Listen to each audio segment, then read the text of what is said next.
Jeffrey William Hunt is the director of the Texas Military Forces Museum at Camp Mowbray in Austin, Texas, which is the official museum of the Texas National Guard, and an adjunct professor of history at Austin Community College, where he has taught since 1988.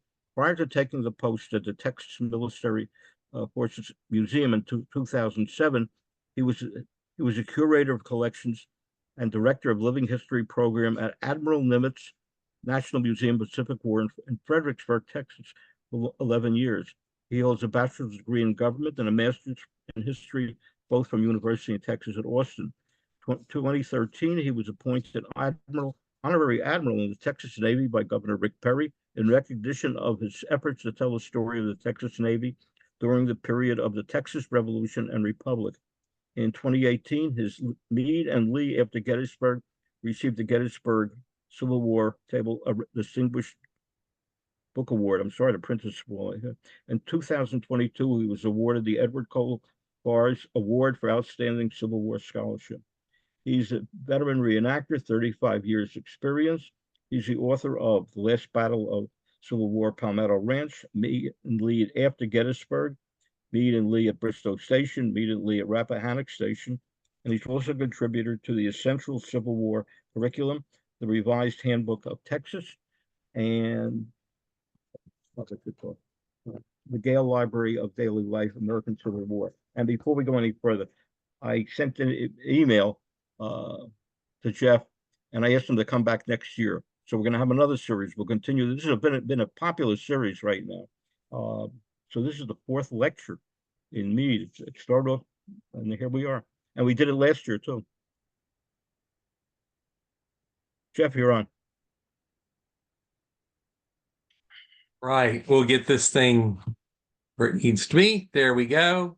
So really nice to be with y'all again. Seems like it was just a month ago that I had the pleasure. So I'm happy to be here to kind of do part two of the story that I cover my second book, Meade and Lee at Bristoe Station.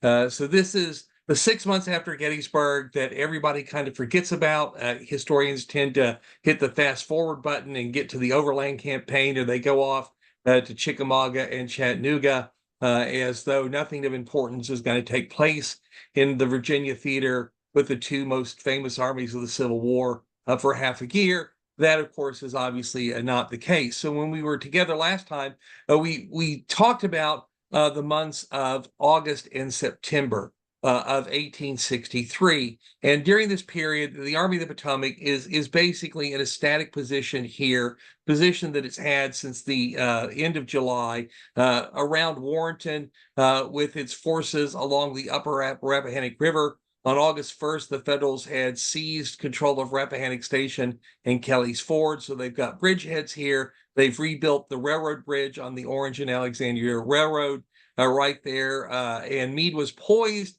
to push down the O&A to see if a Gettysburg battered Army of Northern Virginia would stand and fight in Culpeper County or retreat, but he did not get the opportunity because at the beginning of August, the Lincoln administration put his army on hold, told him not to make an advance, to stay where he was, because one, they could not reinforce him if he got into a big battle and suffered a lot of casualties. As General Halleck said, every place had been stripped bare. There were no available troops.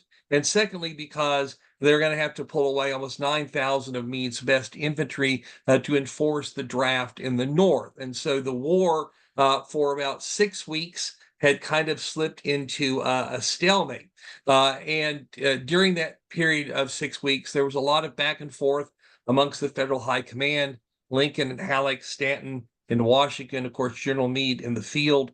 General Meade very much wants to abandon the Orange and Alexandria axis of advance. He recognized that it went in a direction that led to no important point the Confederates really had to defend. And as he moved south, he had to spend more and more men to defend his single line of supply, which was the Orange and Alexandria, which of course was very vulnerable to Confederate guerrillas and Confederate cavalry raids.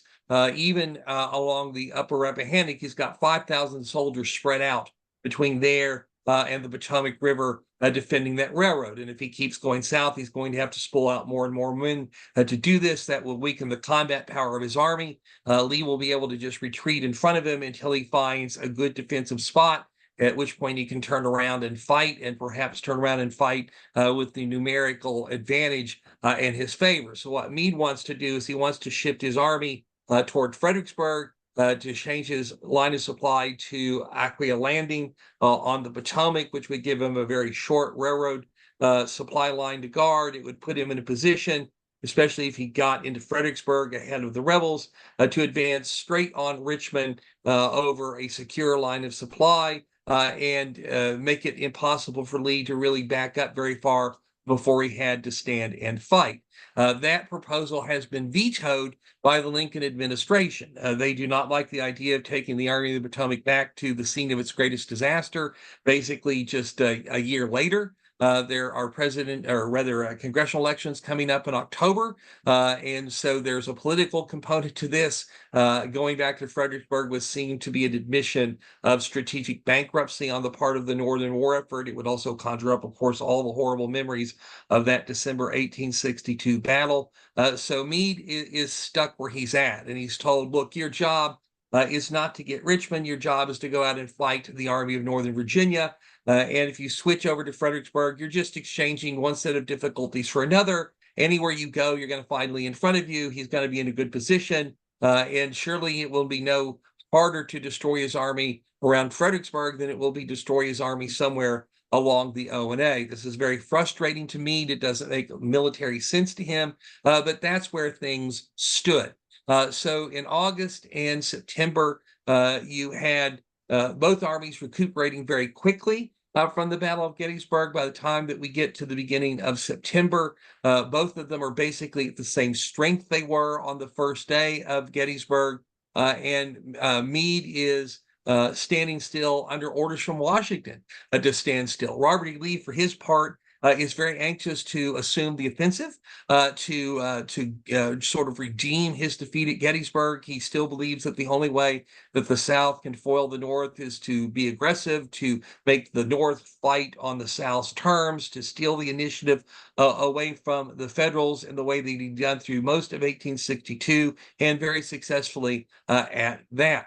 The centerpiece now of the military chessboard, if you will, is still Culpeper County in central Virginia. And Culpeper County is a very peculiar kind of place because it is what I call the Culpeper V. So it looks like a V laid on its side. If you look at its northern and eastern boundary, that is the Rappahannock River. And its southern boundary is the Rapidan River. The two flow together here at the apex of the county. And then the western part of the county, which is partially formed by Robinson's River, is basically an open maw looking at the foothills that eventually take you to the Blue Ridge Mountains and the Shenandoah Valley. This is a very beautiful part of Virginia. The county courthouse, Culpeper Courthouse, is right in the center. But it is not militarily a good position for an army that is on the defensive. If you're a Confederate army looking to springboard into the Shenandoah Valley to invade the North, Culpeper is a great spot. If you're trying to defend in Culpeper County, whether you're moving north or south, Culpeper does not offer very many advantages. For one thing, it's very narrow. So if you came down the Orange and Alexandria, crossed into Culpeper County at Rappahannock Station, went to the courthouse, which is right in the middle of the county, and then went south to cross the Rapidan at Rapidan Station, you're covering only 23 miles. So it's not a lot of territory. And of course, the closer you get to the apex of the county where the Rapidan flows into the Rappahannock, it becomes more narrow still. There are some very steep mountains that just sort of pop up from the surrounding terrain. Pony Mountain, Cedar Mountain, Stonehouse Mountain.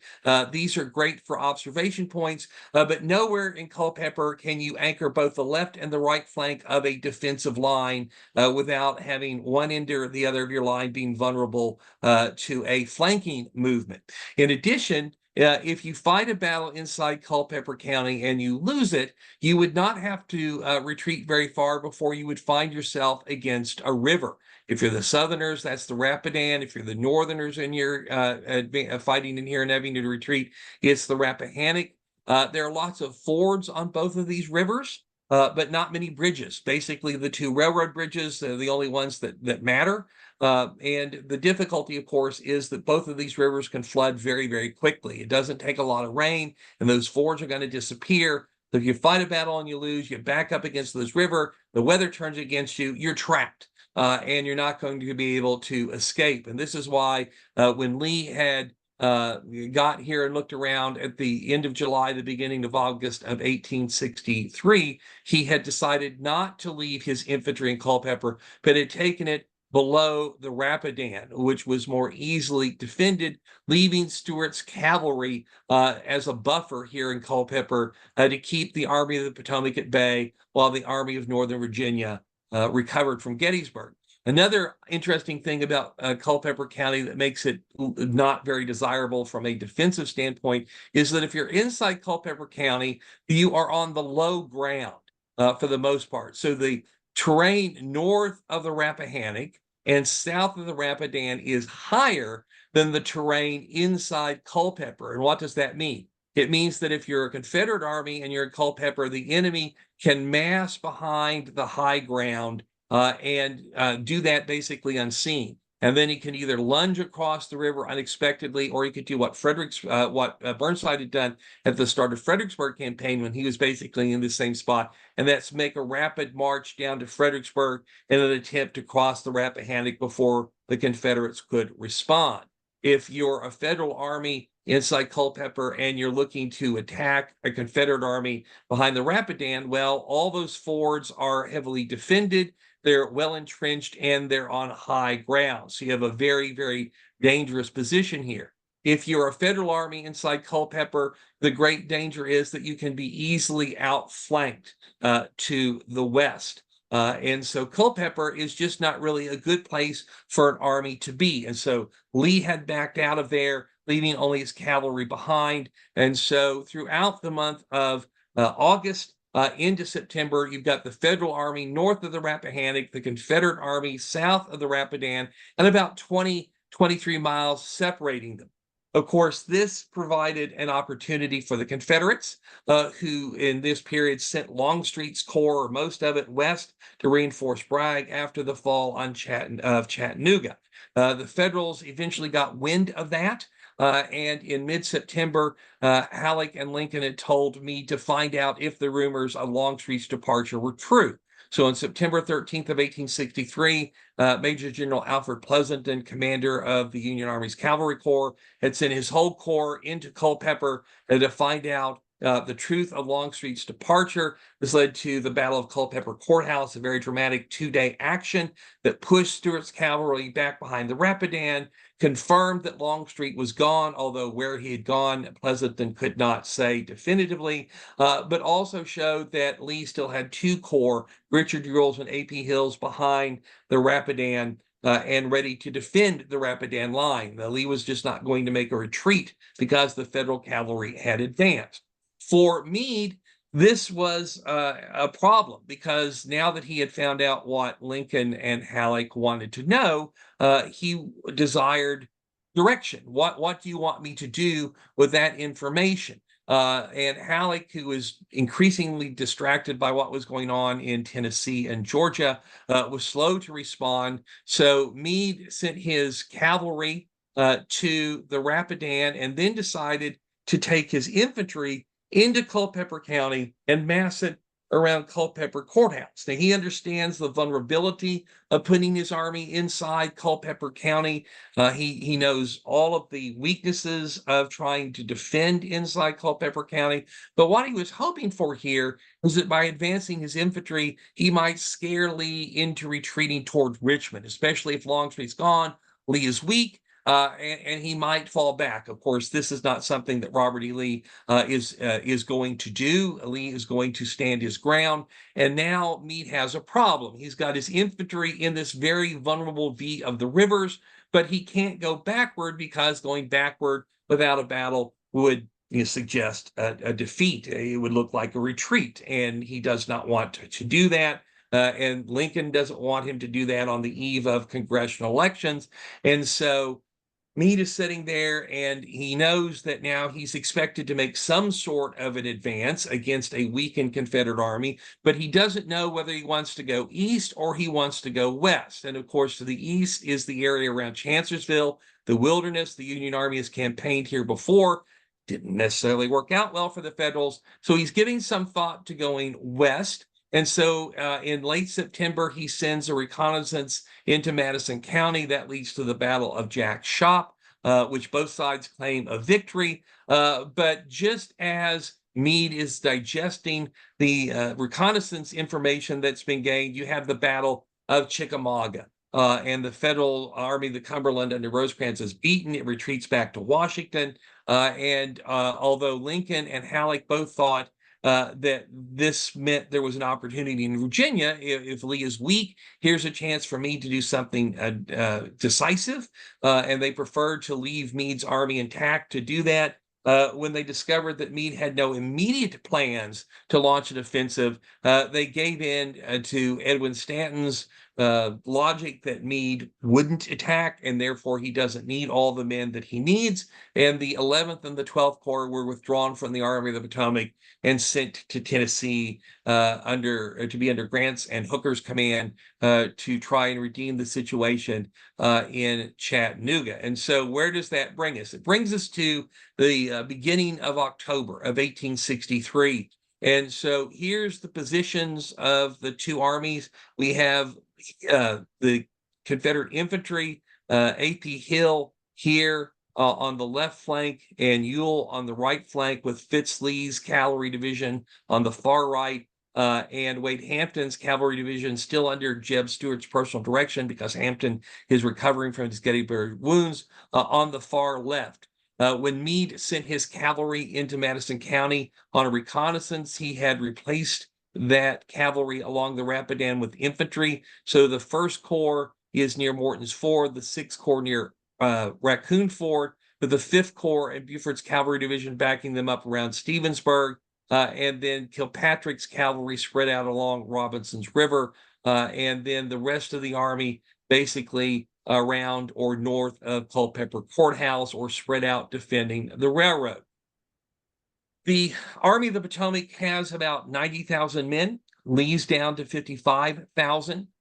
So the North still has the numerical advantage. The departure of the 11th and 12th Corps did not change that at all, because at almost the same instant they went west, all of the troops that had been sent north to enforce the draft returned to the Army of the Potomac. So this is a wash for Meade numerically.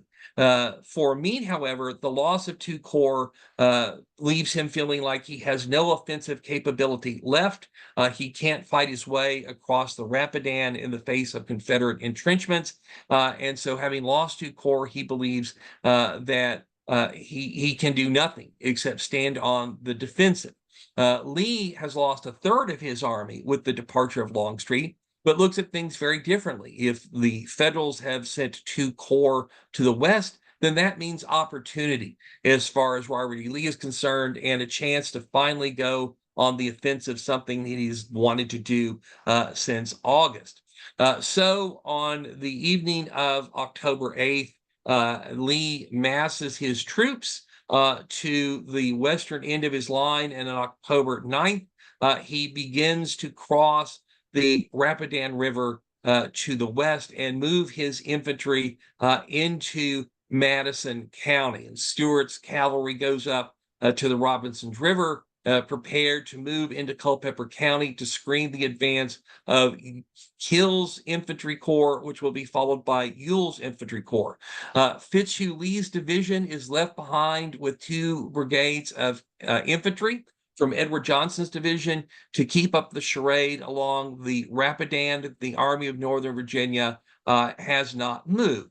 And this charade basically fails because from these observation points like Pony Mountain and Cedar Mountain, the Federals are able to see that the Confederates are moving, that they are moving in the direction of Orange Courthouse. The problem is that that doesn't tell them where the Confederates are planning to go, because if they were going to retreat toward Richmond, this is the route that they would follow. They would go to Orange Courthouse, and then they would move south from there.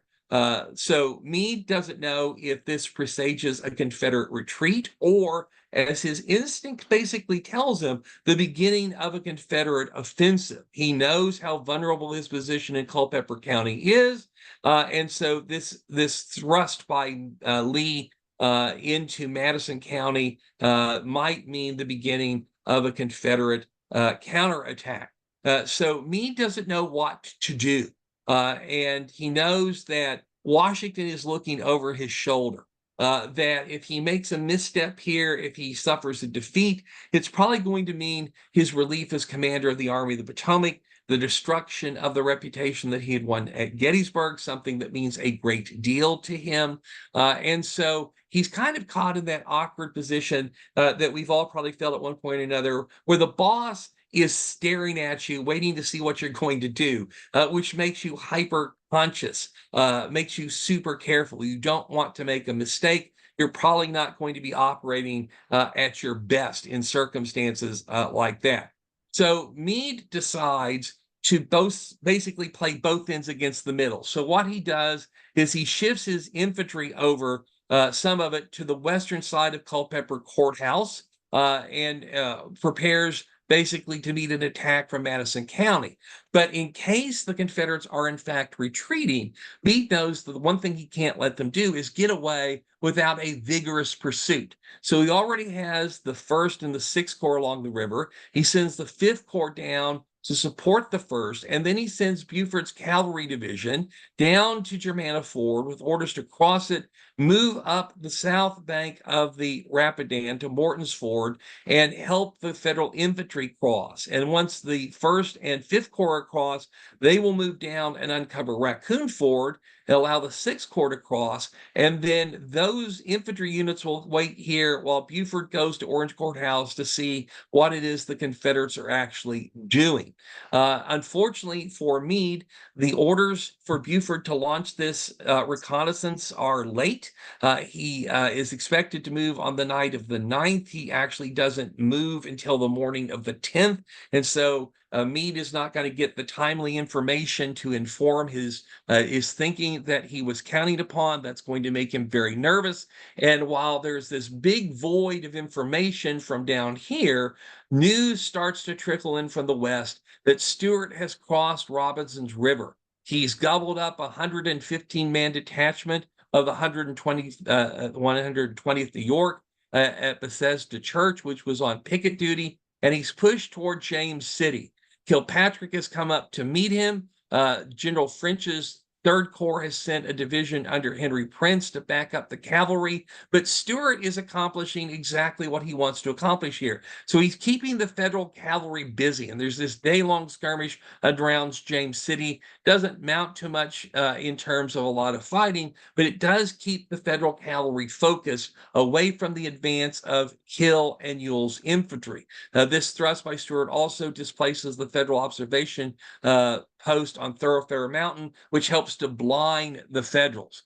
And so now Meade, as October 10th comes to an end, or at least daylight on October 10th comes to an end, knows that there's a lot happening out west to his right, but there's this void of information, this deafening silence from Buford. And this is, of course, going to make Meade very, very nervous. And more, he's coming to the conclusion that his instincts are right, that Lee is not retreating, that Lee is undertaking an offensive.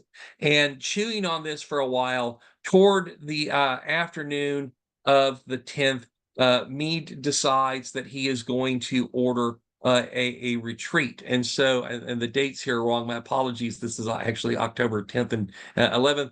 He orders his infantry back to Culpeper And then from there, he sends it north of the Rappahannock.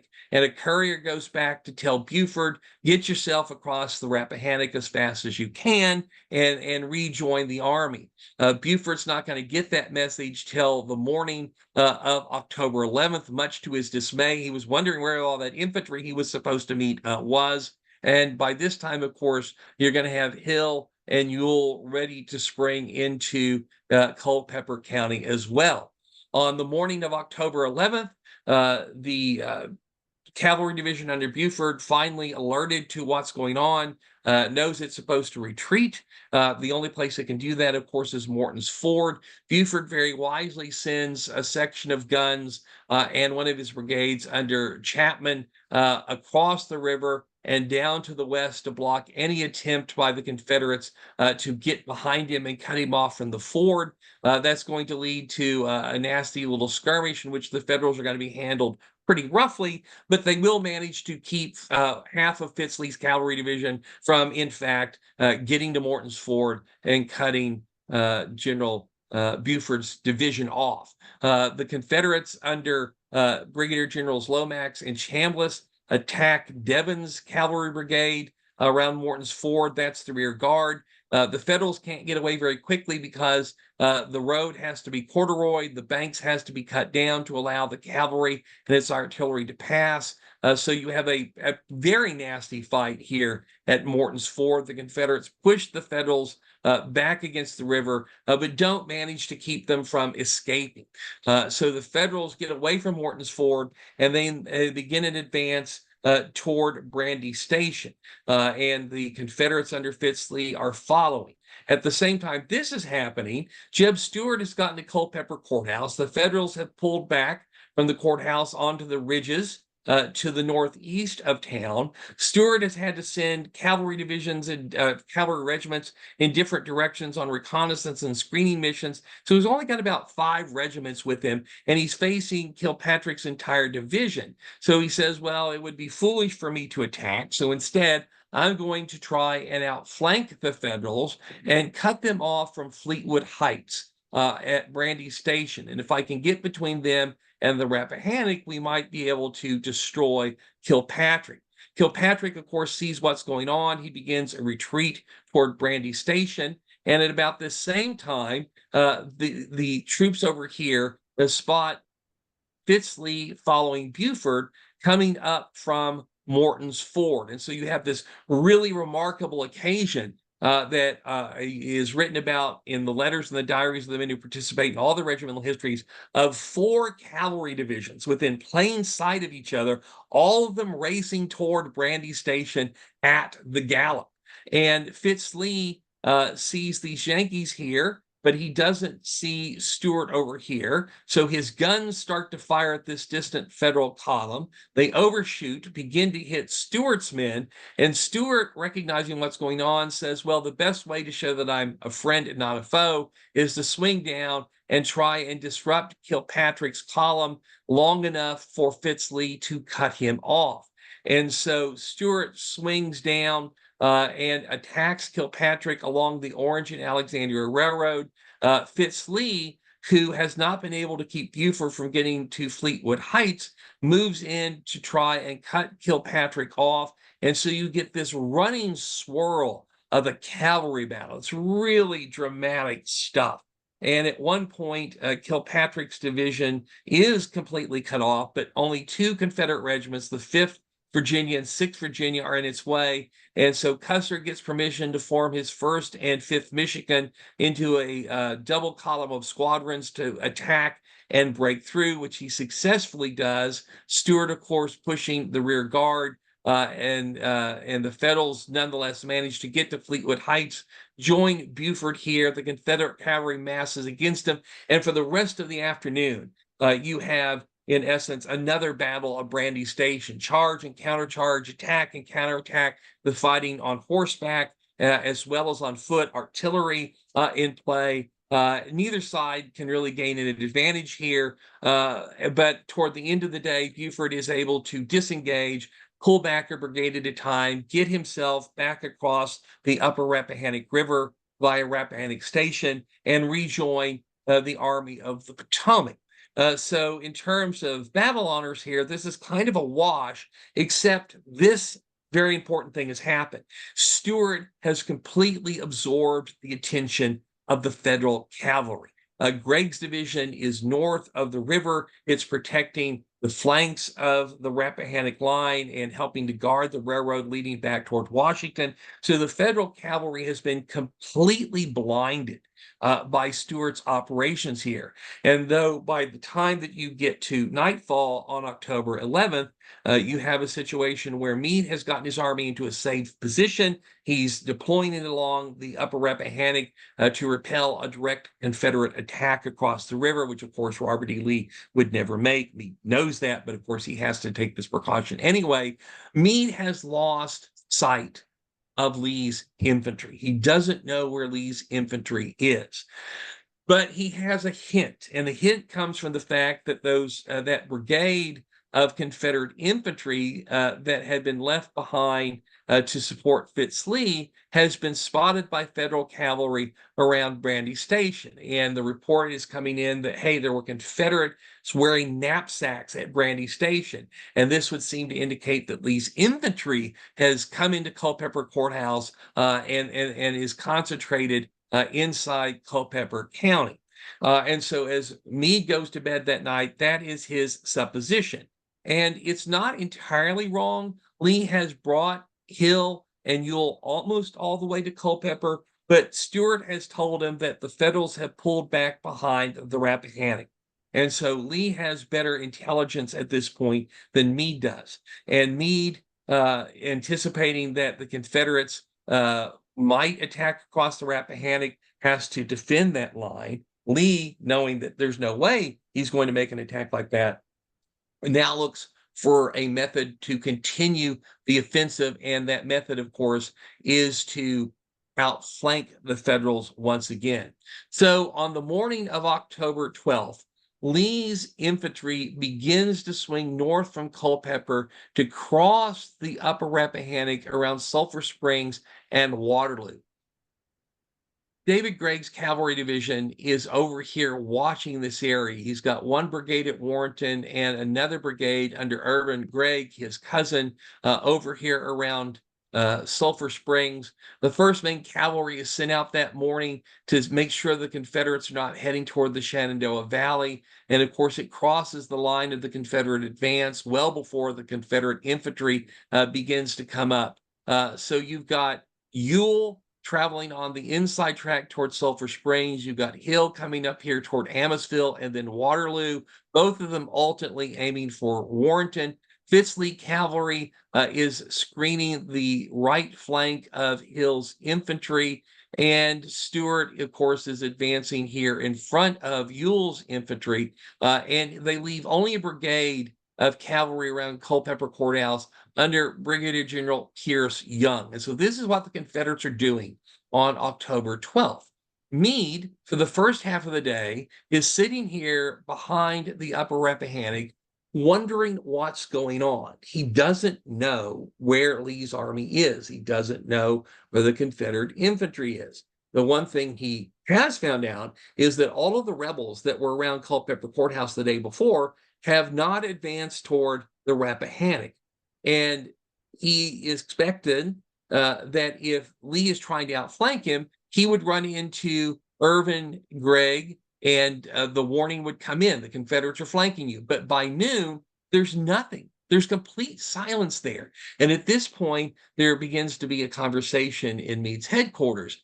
Was this all a big feint by the Confederates? They made this thrust so that we would retreat, and now they can back up toward Richmond unmolested. Is Lee trying to outflank us? Well, if he is, there's no evidence. We haven't heard anything from Gregg out here to the west.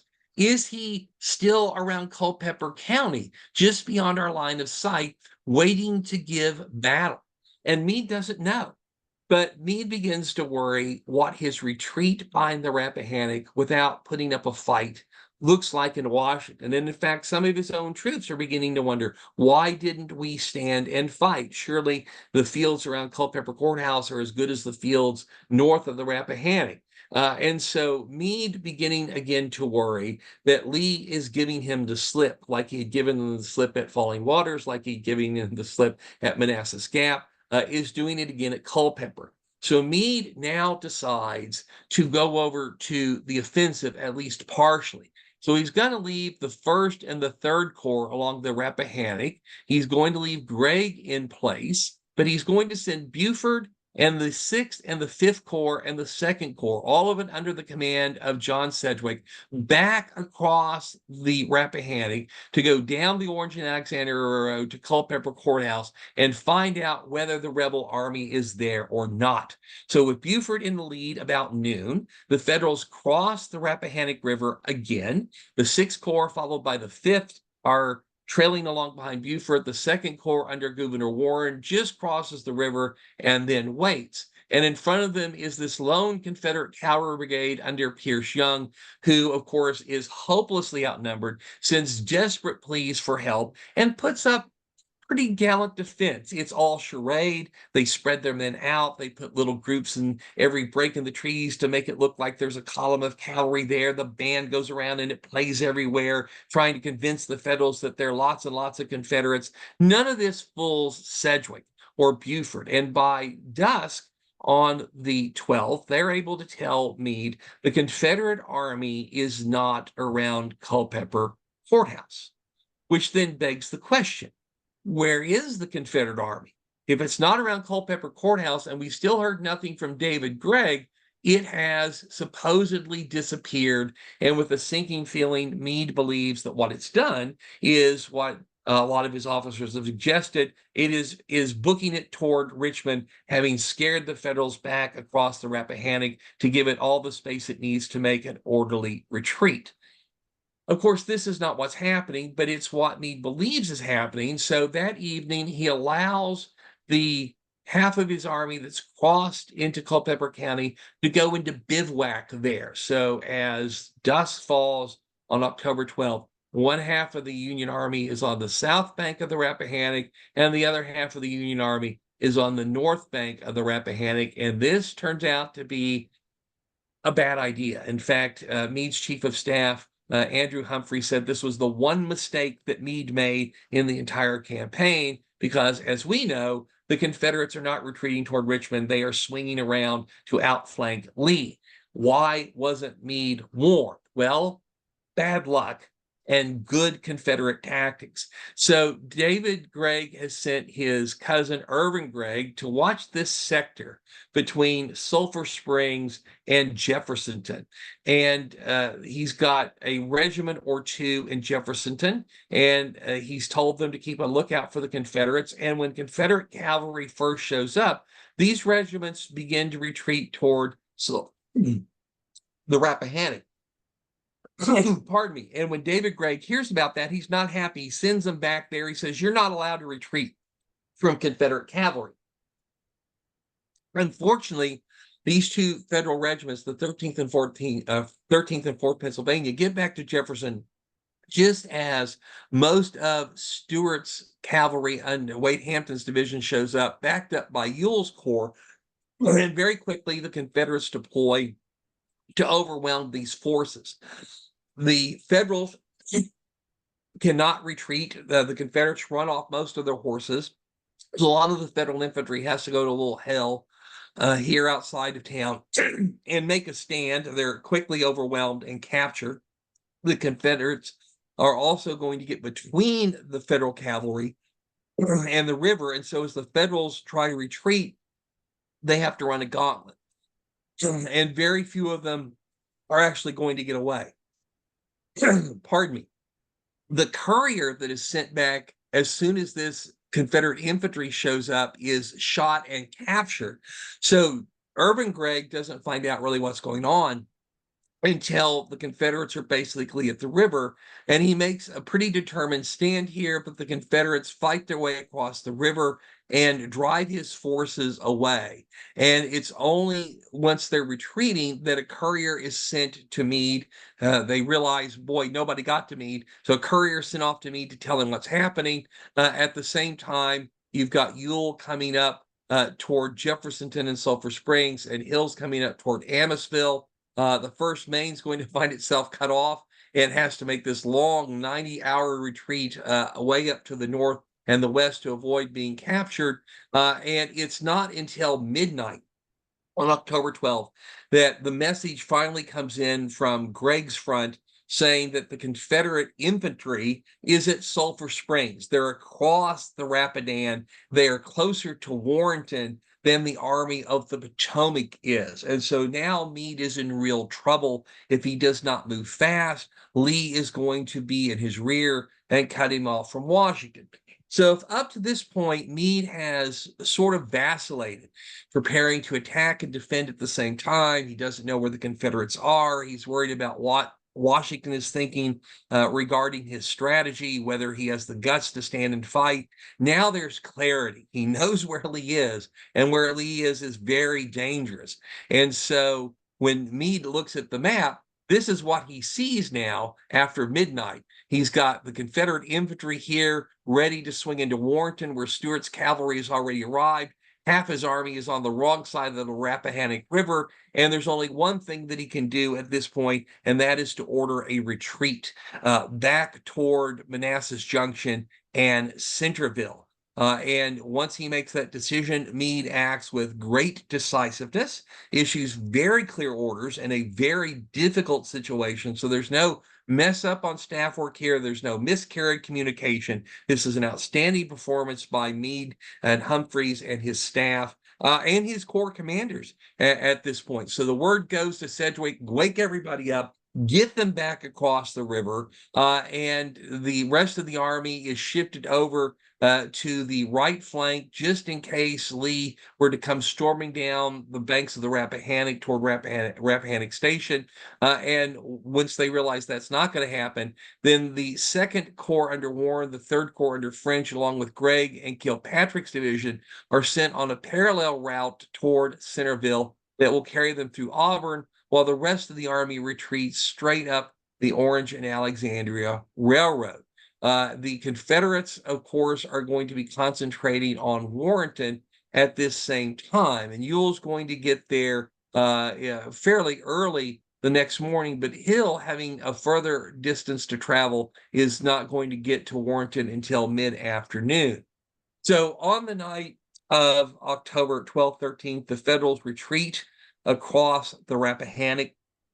This is a drawing by Edwin Forbes. There's the railroad bridge at Rappahannock Station. This is a pontoon bridge. This is the south bank. This is the north bank.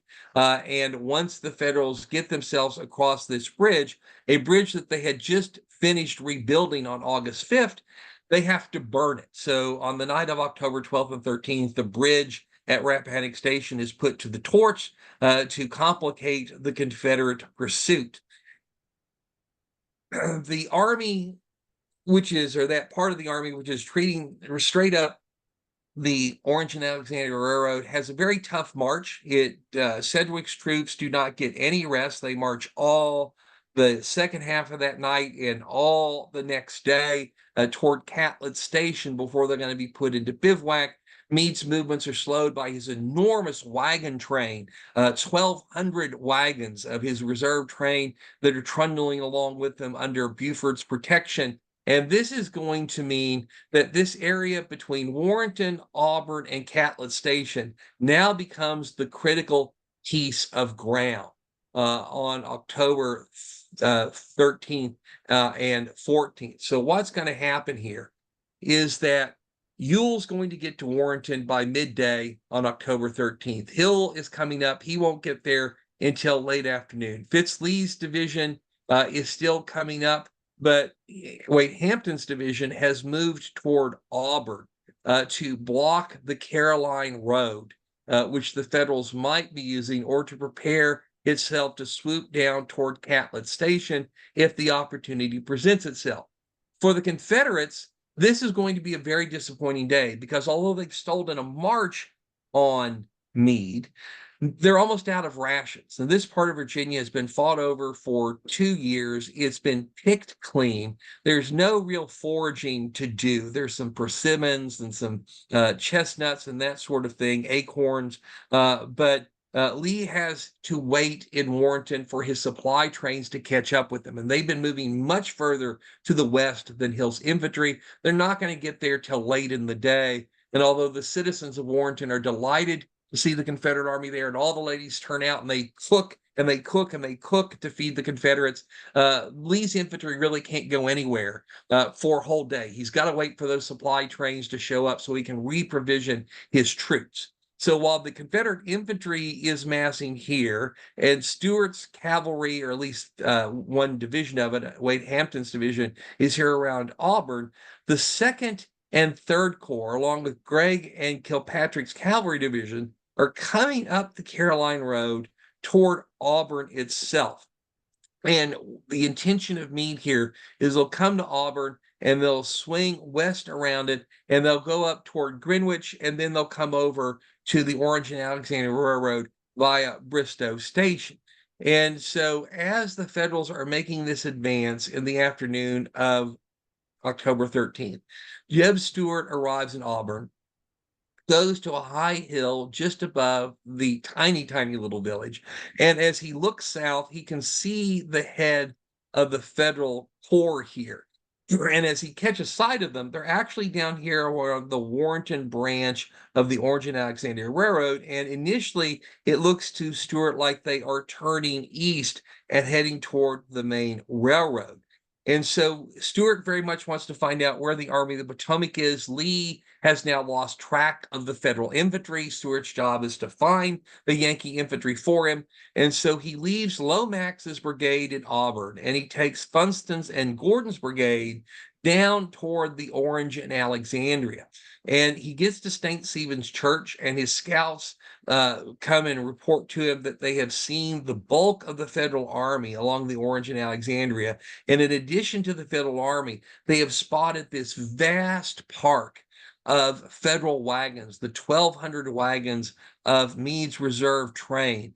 So many wagons gathered together in one place that it looked like a 300-acre field was covered in snow from the white tops of the wagons. And Stuart is looking at this and he's sort of salivating and he's thinking, boy, there's a target I would love to get at. But Stuart has learned some lessons over a couple of years of war. And although this an attack might disrupt the Federal wagon trains and earn him some glory, there's a chance for something greater here. So he sends one of his aides back through Auburn to go to Warrenton and tell Lee, this is where the Federal army is. And if you can make a night march, we could swoop down on them at dawn, catch them strung out in column, and perhaps fight the battle that might destroy the Army of the Potomac. But as Stuart's courier gets to Auburn, he doesn't find Lomax. Instead, he finds a solid column of Federal infantry, the Union Third Corps and Kilpatrick's division, who had come up from the Caroline Road in a brief skirmish, swatted Lomax out of the way. And although Fitz-Lee's division comes up, it's completely overmatched, so it has to sort of back up to the west. And all night long, the Third Corps and Kilpatrick's division are going to be crossing Cedar Run, going around Auburn, and marching north. So the courier tries to get through to Lee. He sends a message back to Stuart, who's got 2 brigades and 7 pieces of artillery, a few ambulances. Stuart immediately turns around. It's night now, and he gets to Auburn, and he finds the road completely blockaded by Union infantry. So Stuart has no choice here except to go into a little wooded valley and hide with his troops. He's caught between the two halves of the Army of the Potomac. But Stuart's a cool customer, and he realizes there might be opportunity here in his distress. So he sends a series of couriers, some of them wearing captured Union uniforms, through the Federal lines toward Warrenton with orders to get to Lee and tell him that if he will advance his infantry on Auburn at first light and attack this Federal column from the west, Stuart will attack it from the east. They'll catch the Yankees by surprise and smash whatever's between them and destroy it. It's very late at night before a courier finally gets to Lee, who stayed up in worry about Stuart because he hasn't heard from him for 6-7 hours, and it's 1 o'clock before the courier gets there, and Lee realizes what's happening, and now Lee has a little bit of a quandary because what he really wants to do, what he needs to do, is to send Ewell and Hill marching off to the northeast as quickly as he can tomorrow morning to try and get between Meade's army and Centreville so that it can be cut off and it can be attacked. But he also can't leave half of Stuart's cavalry hanging out there ready to be gobbled up by the Union infantry either. So Lee sort of splits the baby in two, and he tells Ewell to march at first light to Stuart's relief, but Hill is going to march to the northeast to try and cut the railroad at a place called Bristoe Station. And so the Confederate cavalry under Stuart sweats out the night, watching the Federal Third Corps and the Federal Third Cavalry Division under Kilpatrick march past. But about 2 a.m., the Federal movement stops because Warren gets up here close to Auburn, and he says, "Look, my troops are worn out.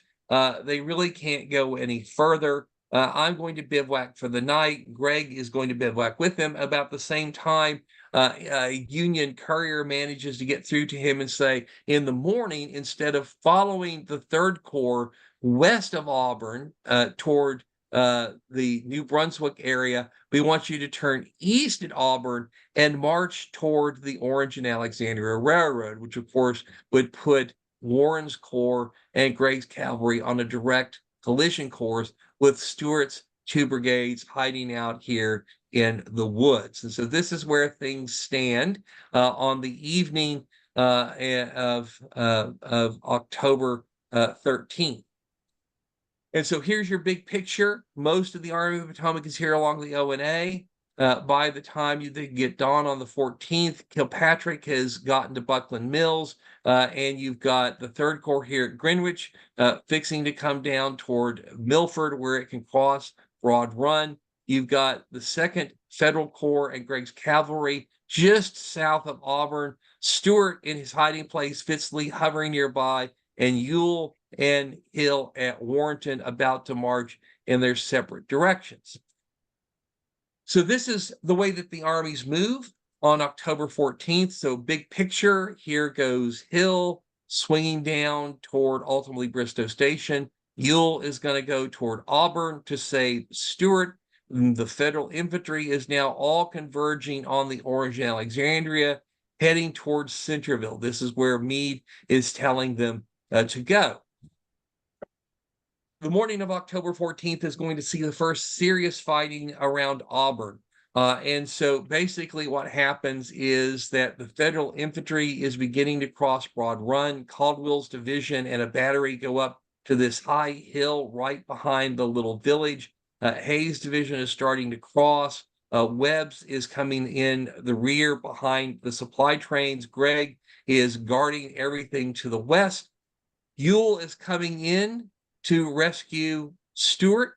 Lomax's cavalry advances the skirmish line, runs into the Federal skirmish line. There's an outbreak of firing. Stuart hears that, believes that this means that his courier has gotten to Lee the night before, that the Confederate infantry is launching the attack that Stuart had expected. And so Stuart wheels out his artillery and he opens a surprise bombardment on Caldwell's division, which is sitting on top of this hill and cooking breakfast, cooking its coffee.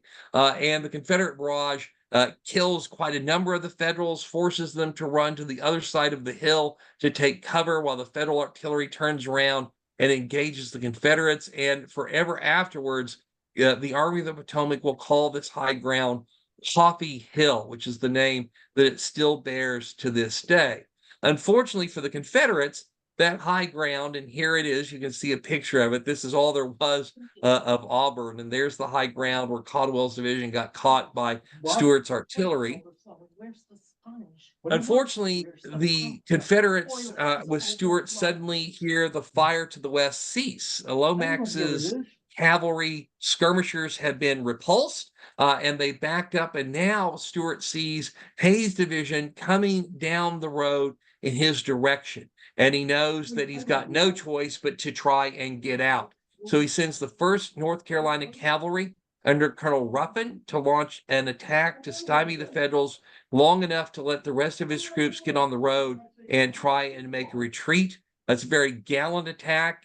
Colonel Ruffin is mortally wounded during the engagement, but it does halt the Federals long enough for Stuart to get away. Unfortunately, the Confederate cavalry's escape doesn't change much over here to the west. Rhodes is coming into line, beginning to realize that there's a lot more Federals here than had been expected. The Confederates don't really know much about this terrain. There's a fog. It's all very difficult. Warren, of course, is alarmed because he's been fired on from the east. He's been fired on from the west. It seems like the rebels are all around him. So he throws forces into place to guard this critical bridge over Broad Run, tells Gregg that he has to fight to the last man if necessary to hold the rebels back until Webb and the wagon train can be gotten on their way.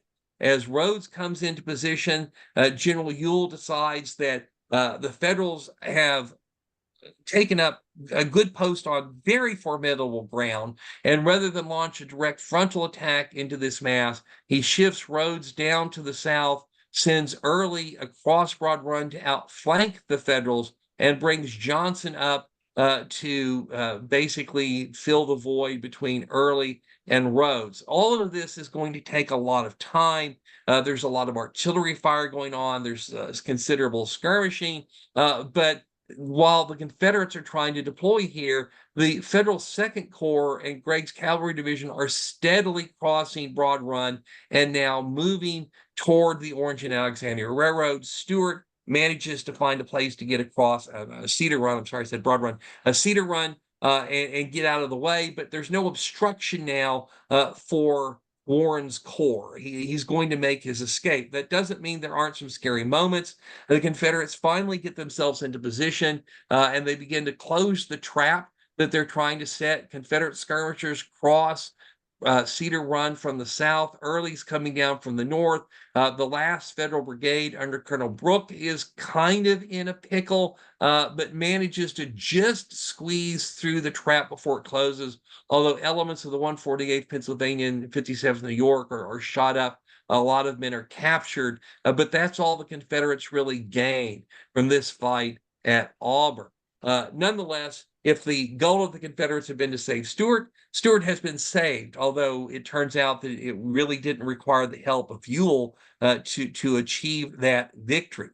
So now we are well into the morning of October 14th, and the Federals are concentrated along the Orange and Alexandria. They're retreating to the north to cross Broad Run and move on towards Centreville. Hill is following in the wake of the Third Corps, which had gone through New Baltimore and Greenwich.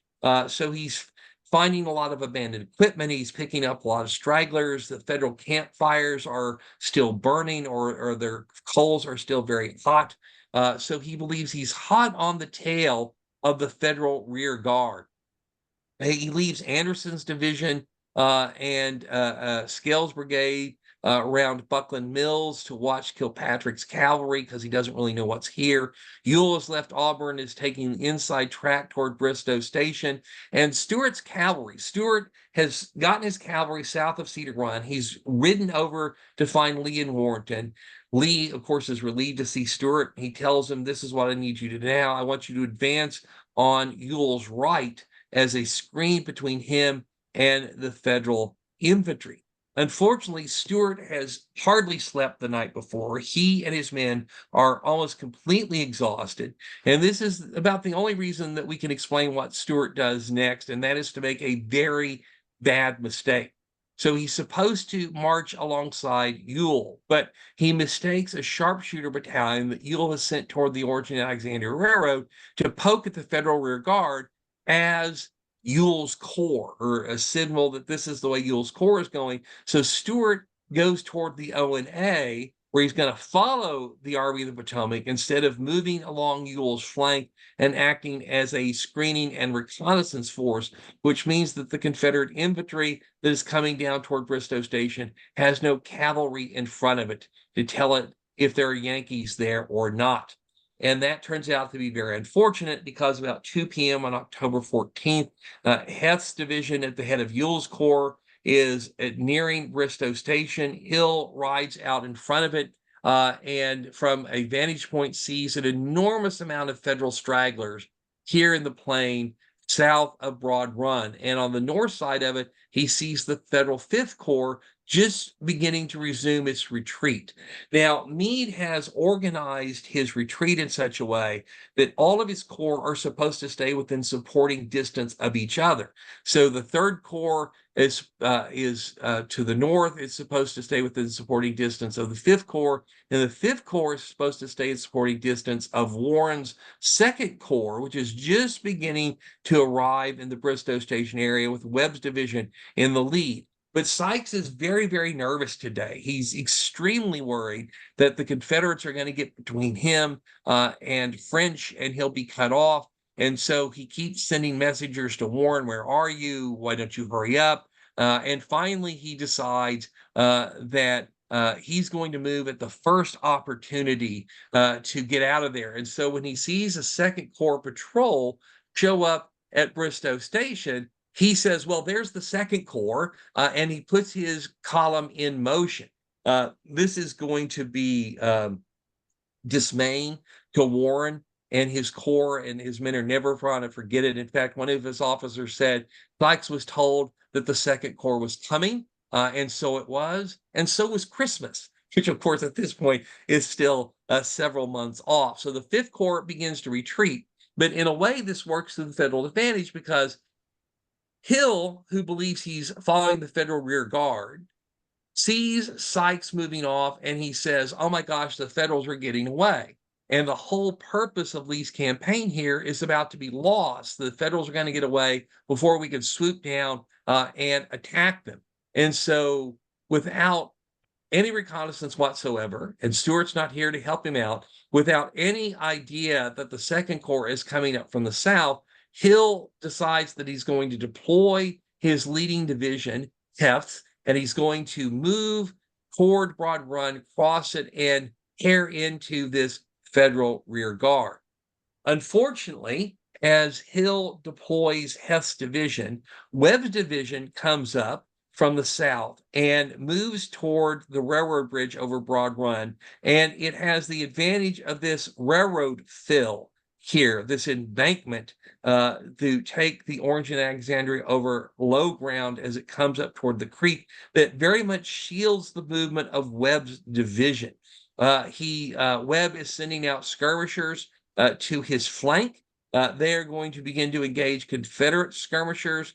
The Confederate artillery has come up and it's opened fire on the stragglers, who now panic and begin to flee, much to the delight of the Confederates. But this sort of increases the sense of urgency for Hill. The Yankees are going to escape before I can get at them. And so he's not looking in this direction at all.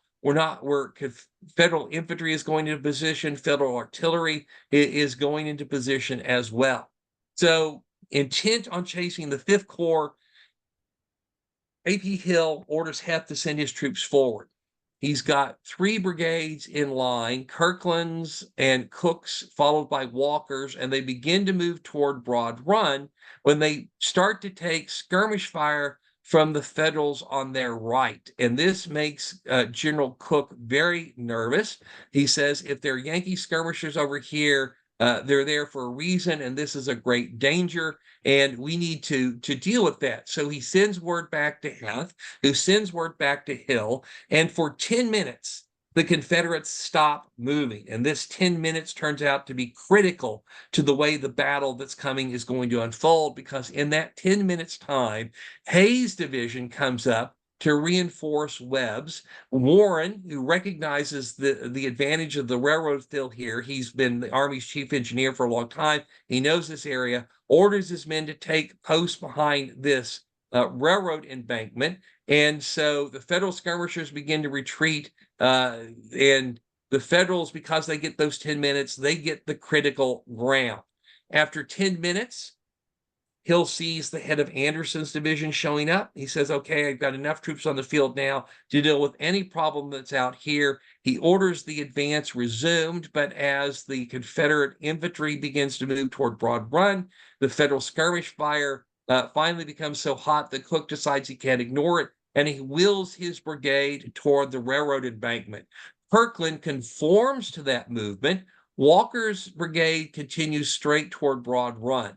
But notice here that this is a spontaneous reaction by Cooke and Kirkland to the Federal skirmish fire.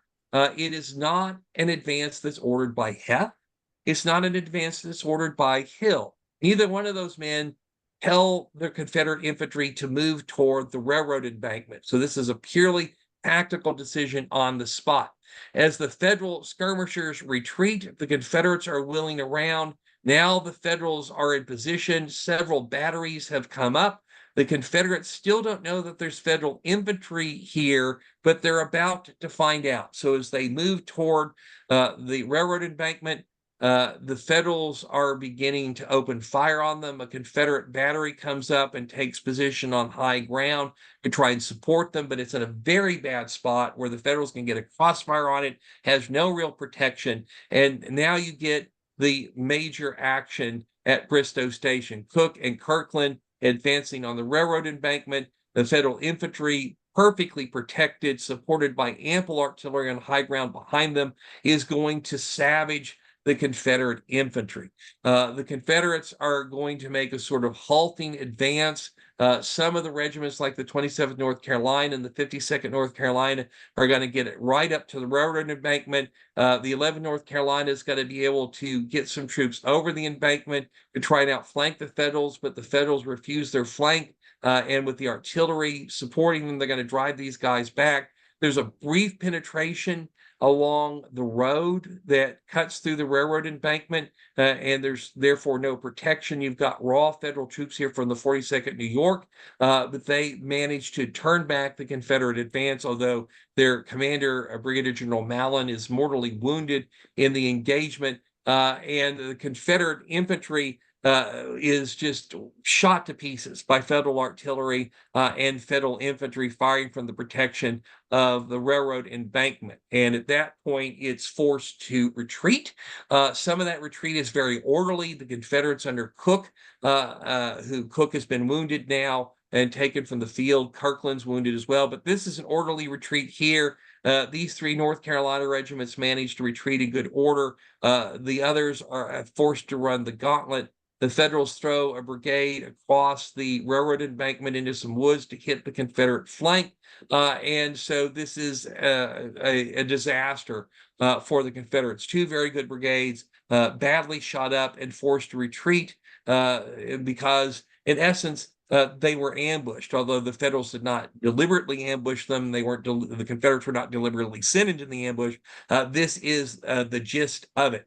After this repulse, more forces are going to reach the field. So Anderson's division of Hill's Corps is arriving. Early's division of Ewell's Corps is coming up, but so is the rest of the Federal rear guard. So Caldwell's division is showing up along with Irvin Gregg's cavalry division and its wagon train. Buford is coming up with the big reserve train of the Union Army. So there's now a concentration of Federal force here. But nonetheless, the 5th Corps is marched away. The 2nd Corps is here all by itself. It's the smallest corps in the Army of the Potomac. It's going to face within a few hours the bulk of the Army of Northern Virginia. And the only thing that it has in its favor is that it's growing dark. Lee does not know what's there. The Federals are still hidden behind the railroad embankment.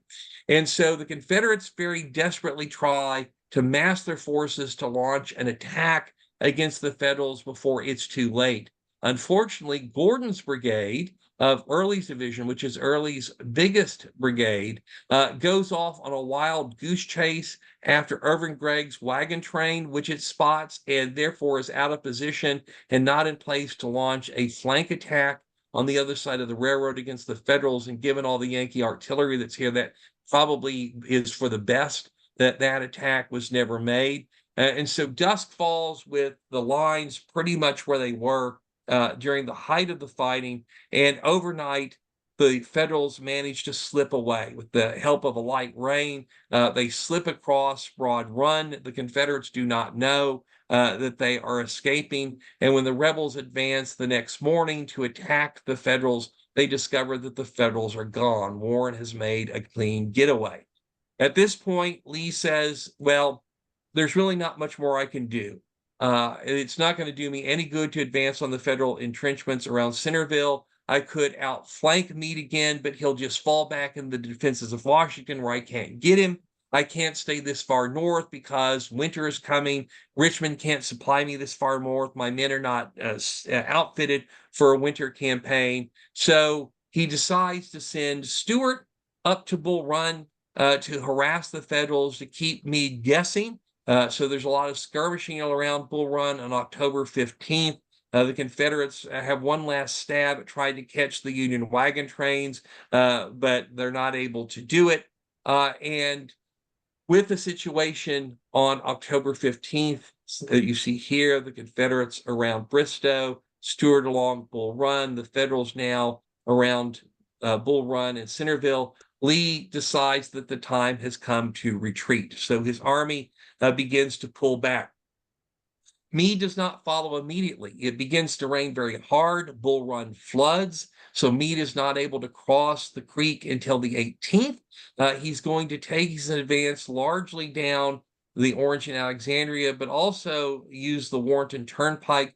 Kilpatrick's division is sent down the Warrenton Turnpike to basically probe and try and find where Lee is. This is going to lead to the fight at Buckland Mills, which is going to be the last major action of the campaign. It starts with 3 Confederate brigades here, Wade Hampton's division holding Buckland Mills, Custer's division coming up, unable to cross the creek. This is a drawing by Alfred Woad, the Federal cavalry, horse artillery firing on Buckland Mills down here. You had Confederate artillery firing from over here. But as this standoff happens, Fitz Lee is moving up from Bristoe Station toward Buckland Mills. And by signal flag, he suggests a stratagem to Jeb Stuart. He says, look, if you'll feign a retreat, head toward New Baltimore, get Kilpatrick to follow you. And as he follows you, I'll slip into his rear and we'll catch him between us and we'll destroy him. And this is a very good plan. It is going to come very close to working and would have worked, except that Custer, having fought here to try and push the Confederates away from Buckland Mills, insists on staying at Buckland Mills to feed his troops breakfast instead of going with Davies in pursuit of Stuart. And this means that when Fitz Lee comes up to basically get behind Kilpatrick, Custer is in his way. This, of course, institutes a fight, and hearing it, Stuart turns around, as was the plan, and attacks Davies, who's caught almost completely by surprise.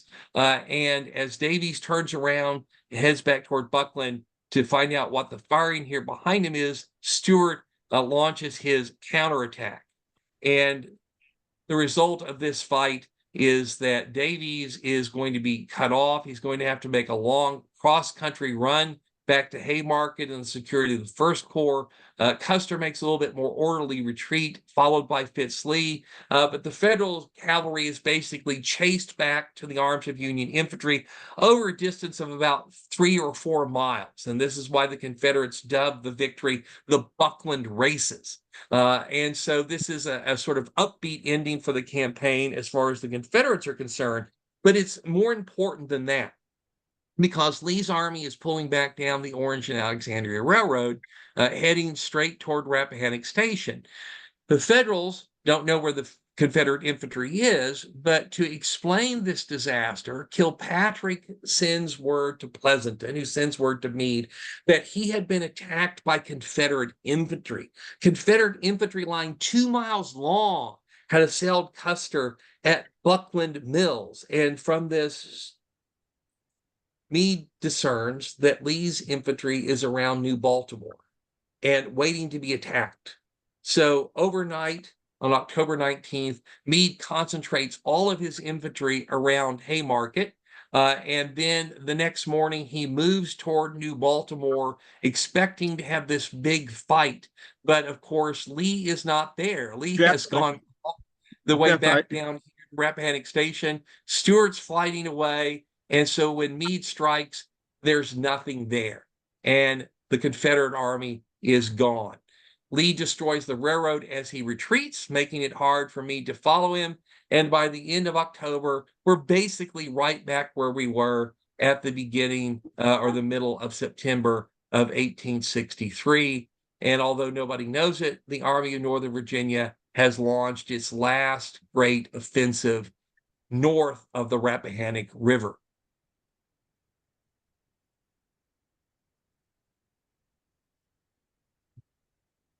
Abigail, what can I speak? Wow, what a comprehensive lecture. Yeah, go ahead, Rich. Yeah. Yeah, and I next time when we come back, are you going to continue on this one immediately after? Yeah, so the third volume in my series deals with the Rappahannock Station campaign, which sort of picks up here where the Bristoe Station campaign ends, and looks at the first half of November, which takes us up to the edge of the Mine Run campaign. Wow, I don't see the questions. Abigail, let me just speak.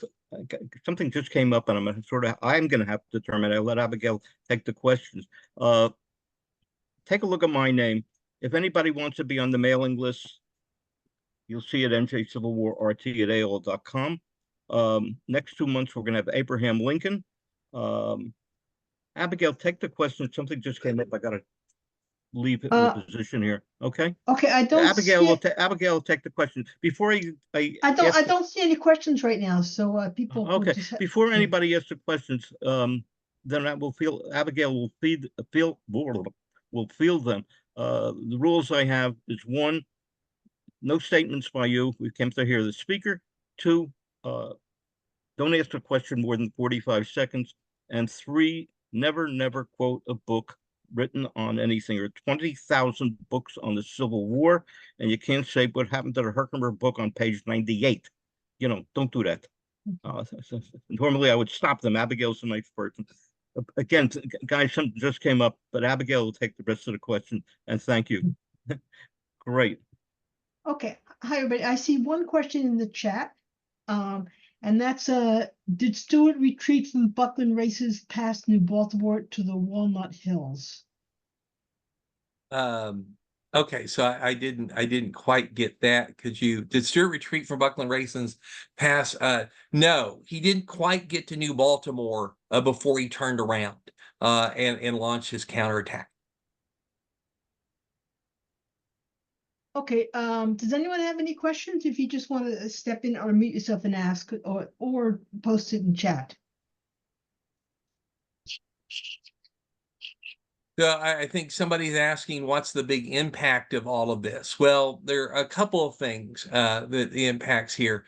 First off, Lee has used up most of the good campaigning weather that is left in the fall of 1863. His destruction of the Orange and Alexandria Railroad means that Meade is not going to be able to pursue him until that railroad can be rebuilt. Federals will actually do that far faster than the Confederates think that they will, but it is going to buy some time for the Confederates. Lee, with a smaller army, especially after Longstreet left, has managed to stymie the Federals again. The Federals are impressed that the Confederates are willing to go over to the offensive. The Army of Northern Virginia seems to have lost nothing of its dash and daring and aggressive spirit because of its defeat at Gettysburg. And Meade comes down considerably in the estimation of the Lincoln administration. They are appalled that he had retreated rather than stand and fight. They don't understand it, although they tend to shrug their shoulders and forgive it. What other choice do they have? But this leads Wells, Secretary of the Navy, Gideon Wells, to tell Abraham Lincoln, why are you keeping Meade in command? He's a good man, he's a good officer, but he's not a great general. Stanton, of course, doesn't like Meade at all, or he wouldn't have said Meade will never attack, and let's send 2 of his corps off to the west. And so Meade's reputation is wounded here, and he's very much aware of it. He's going to have a meeting in Washington in which that's going to come across, and it's going to put an enormous amount of pressure on him to try and renew the offensive before the winter quarters reign of mud and snow and cold shuts the war down. And that's going to force him into the Rappahannock Station campaign, which is a campaign that he doesn't want to make. And the other interesting thing about this, as far as Meade's concerned, he feels vindicated. He said the Orange and Alexandria is a bad line of advance. He didn't want to go into Culpeper County. He warned Meade and Halleck that if I'm there, the Confederates can easily outflank me and try and get between me and Washington. And lo and behold, what had happened? So Meade feels like he's proven his point. He's appalled that his professional judgment doesn't seem to really be respected in Washington. And on the flip side of that, Lincoln and Stanton and Halleck are dismayed that once Lee came out from behind the Rapidan, left the river, left those entrenchments that had stymied Meade, was something that Meade didn't want to have to attack. Lee's come out into the open. Here's your chance, George Meade. And George Meade didn't take it as far as they were concerned. Okay, thank you. We have another question from Larry Cutler. How exactly did the North and the South get their intel? So most of this is done almost entirely through cavalry reconnaissance. Before the campaign begins, it's spies and scouts and newspapers. So Lee is reading about the transfer of the 11th and the 12th Corps in Union newspapers, and then his scouts confirm it. Is the Confederates, when they send Longstreet off, Meade's finding out about that from scouts and spies. And Washington is getting those rumors from spies deeper into the Confederacy. You've seen the movement of Longstreet's corps, but then nothing on either side is ever confirmed for either general until their cavalry can verify what the newspapers and the spies are saying. Thanks, Jeff. Another question. I think it's a question. Is just two more questions. We're running a little late on our time. Okay. Okay. One I is, can't read the captions where I am. What was the Custer? I'm not sure what kind of a question that is. I'll come to the next one. Yeah. What was Grant's take on this? Well, Grant, of course, has been hurt in an accident and laid up until he finds out that he's needed at Chattanooga, which works remarkable wonders for his health.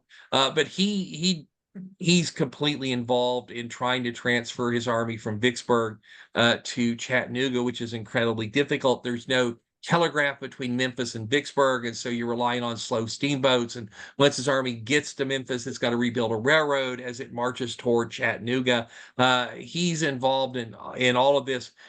Grant's opinion when he finally comes east is that basically nothing in the Eastern Theater has achieved anything since the war started, that basically you're in the same stalemate that you had been since before Bull Run, first Bull Run. And although there's been a lot of marching, there's been a lot of fighting, nothing of significance has been accomplished. And it's the way he puts it in his memoirs. He's probably inclined to think a little bit askew of the Army of Potomac and its generals. But of course, when he finally sees that army and he meets Meade, he's actually very impressed with them. And that's why he decides to keep Meade in command. I have one question. This is, I don't know, a little superficial, but why is Culpeper not pronounced Culpeper? Why did that a second P there? That's just the spelling and the pronunciation. Yeah. Culpeper. Mm-hmm. Okay, I think and it's named after a local family. It's also the place where A.P. Hill was born and grew up. Thank you. What a great lecture tonight. And we'll see you again. I'll arrange for, do me a favor, send me your address again. You'll know what. Guys, I want to thank you for coming out. Great evening tonight, and hope you'll join us. I put my name, you'll see it. I put the address of the Civil War. So anybody who wants to be on the list, just send it to me. And also, by the way, this talk it has been recorded and it will be up on our YouTube channel within a week or so. Yeah, and anybody wants, I'll send you the for their YouTube channel. Getting some nice responses so far. All right. Nice talking Good to night you. and thank you. Thank you. Good Very night, good. everyone. Good night. night.